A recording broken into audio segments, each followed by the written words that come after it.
নমস্কার বন্ধুরা, এভরিডে এলিগেন্সে সবাইকে স্বাগত। কেমন আছেন বন্ধুরা?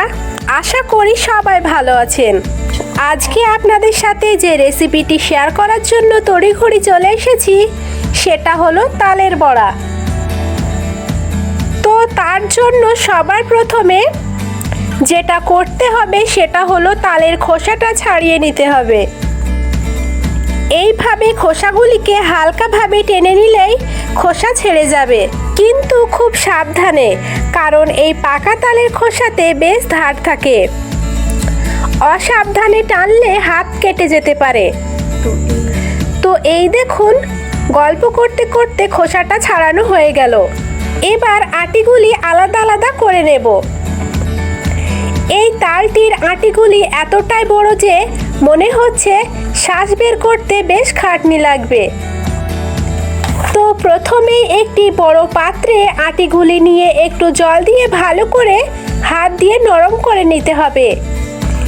এবার একটা গামলার উপর এই রকম চালনির মতো থালা নিয়ে তাতে ঘষে ঘষে তালের শ্বাসটা বের করে নিতে হবে।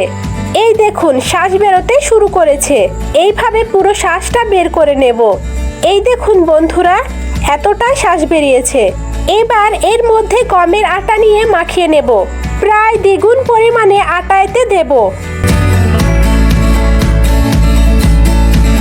এবার দিয়ে দেব 2 চামচ লবণ। এবার মিষ্টি স্বাদ আনার জন্য এতে দিয়ে দিচ্ছি 2 হাতা আখের গুড়। যারা মিষ্টি একটু বেশি পছন্দ করেন তারা প্রয়োজন মতো গুড়ের পরিমাণটা নির্ধারণ করবেন। এখন এই ব্যাটারটিকে খুব ভালো করে বেশ অনেকক্ষণ ধরে মাখতে হবে। আর খুব শক্ত মনে হলে অল্প অল্প জল মেশাতে হবে। ব্যাটারের ঘনত্বটা খুব পাতলা করা যাবে না। এই যে এই রকম ঘনত্ব রাখতে হবে। একটু বেশিক্ষণ ধরে মাখলে বড়ার ভিতরটা বেশ ফাঁপা হবে আর বড়াগুলি খুব নরম হবে। এবার কড়াইয়ে তেল নিয়ে তেলটা গরম করে নিয়েছি। এখন ছোট ছোট বড়ার আকারে ব্যাটারটি তেলে ছেড়ে দিচ্ছি। প্রথম তো তাই অল্প করে ছেড়ে দেখে নিচ্ছি কেমন ফুলছে। তো মনে হচ্ছে ঠিকই আছে, বেশ ফুলছে।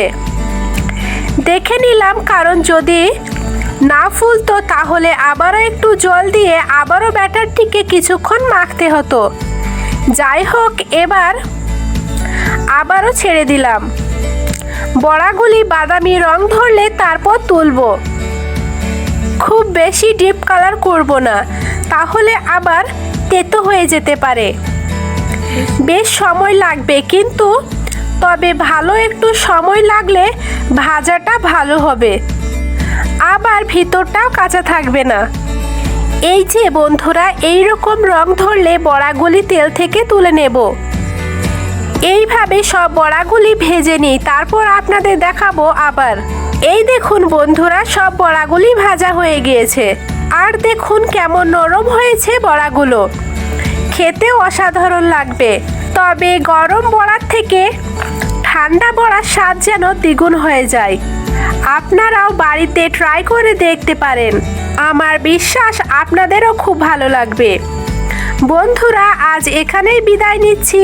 আবার দেখা হবে আগামী পরশু নতুন একটি ভিডিওতে। সবাই ভালো থাকুন, সুস্থ থাকুন। ধন্যবাদ।